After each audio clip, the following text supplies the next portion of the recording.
شب جمعه تو رستوران‌های رشت همه دنبال این غذا می‌گردن، از بس که خوشمزه است. از اونجایی هم که این روزا هی تون برقم میره، آب نداریم، بهترین روش اینه که غذا رو توی زودپز بپزیم. خورشتی که 3 ساعت روی گاز باید بمونه و جا بیفته رو توی نیم ساعت 40 دقیقه به تحویل میده.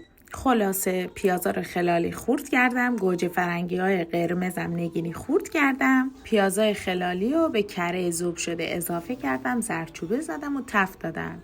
این وسط یه برنجی هم شستم که آبکش کنم.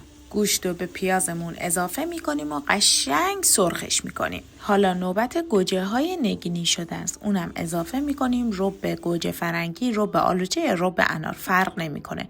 اونم اضافه میکنیم. آب میریزیم، درشو میذاریم یه 20 دقیقه بمونه. گفتم یه ته‌دیگ قرتی هم درست کنم که حسابی دلتون رو ببرم، ببینم لایک میکنید یا نه. بچه‌ها مارک زودپز من مونالکسه، به شدت ازش راضیم. توش کیکم پختم، کله پاچه رو توی 1 ساعت میپزه، یه جوری که انگار شما شب تا صبح گذاشتیم پخته. بعد 20 دقیقه که پخت ادویه هاشو اضافه میکنیم، نمک و فلفل و دارچین و پودر زیره. دوباره 20 دقیقه میره واسه پختن. امضای آخرش این سیب زمینی سرخ کرده هاست که خیلی خوشمزه میشه کنارش. ما شمالیا هر وقت ندونیم میخوایم چی بپزیم، واویشکا درست میکنیم. بفرمایین غذا از دهن نیفته.